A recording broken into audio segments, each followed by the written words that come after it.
মধ্যপ্রাচ্যে ইরান ও যুক্তরাষ্ট্রের মধ্যে উত্তেজনা আবারও চরমে। পাল্টাপাল্টি হামলা আর পাল্টা অভিযোগের মাঝেই মার্কিন প্রেসিডেন্ট ডোনাল্ড ট্রাম্প এই পরিস্থিতিকে ছেলে খেলা বলে মন্তব্য করেছেন। তবে একই সঙ্গে তিনি জানিয়েছেন, দুই দেশের মধ্যে ঘোষিত যুদ্ধবিরতি এখনও বহাল রয়েছে। সংবাদ মাধ্যম আল জাজিরার তথ্য অনুযায়ী বৃহস্পতিবার গভীর রাতে ইরান ও যুক্তরাষ্ট্রের মধ্যে নতুন করে উত্তেজনা ছড়িয়ে পড়ে।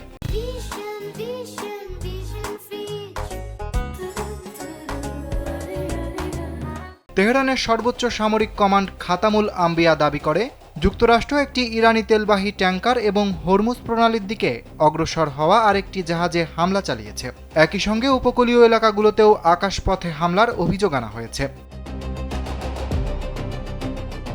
অন্যদিকে যুক্তরাষ্ট্রের পক্ষ থেকে জানানো হয়, হরমুজ প্রণালীতে মার্কিন নৌবাহিনীর যুদ্ধজাহাজের উপর ইরানের হামলার জবাবে তারা আত্মরক্ষামূলক হামলা চালিয়েছে।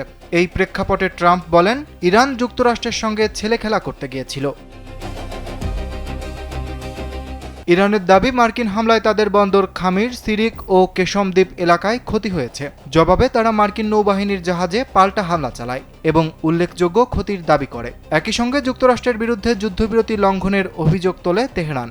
যুক্তরাষ্ট্রের সেন্ট্রাল কমান্ড জানায়, ইরানের হামলা ছিল উস্কানিমূলক। তারা দাবি করে, ক্ষেপণাস্ত্র, ড্রোন ও ছোট নৌকার মাধ্যমে হামলার চেষ্টা করা হয়েছিল, যা প্রতিহত করা হয়েছে।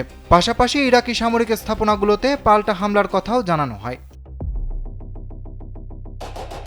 ট্রাম্প নিজের সামাজিক যোগাযোগ মাধ্যমে আরও দাবি করেন, যুক্তরাষ্ট্র ইরানের ছোট নৌযান ধ্বংস করেছে এবং ইরানি বাহিনীকে ব্যাপক ক্ষতি করা হয়েছে। একই সঙ্গে তিনি হুঁশিয়ারি দিয়ে বলেন, ভবিষ্যতে হামলা হলে আরও কঠোর জবাব দেওয়া হবে।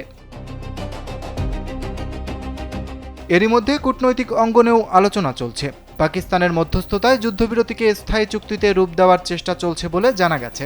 তবে ইরান ও যুক্তরাষ্ট্র উভয়ই একে অপরের উপর চাপ বাড়িয়ে চলেছে। সব মিলিয়ে যুদ্ধবিরতি কার্যকর থাকলে উত্তেজনা কমার কোনো ইঙ্গিত নেই, বরং পাল্টাপাল্টি হুঁশিয়ারিতে পরিস্থিতি আবারও বড় সংঘাতের দিকে এগিয়ে যাচ্ছে কিনা সেই প্রশ্নই এখন ঘুরপাক খাচ্ছে আন্তর্জাতিক অঙ্গনে। অরিত্র বাসু, কালবেলা।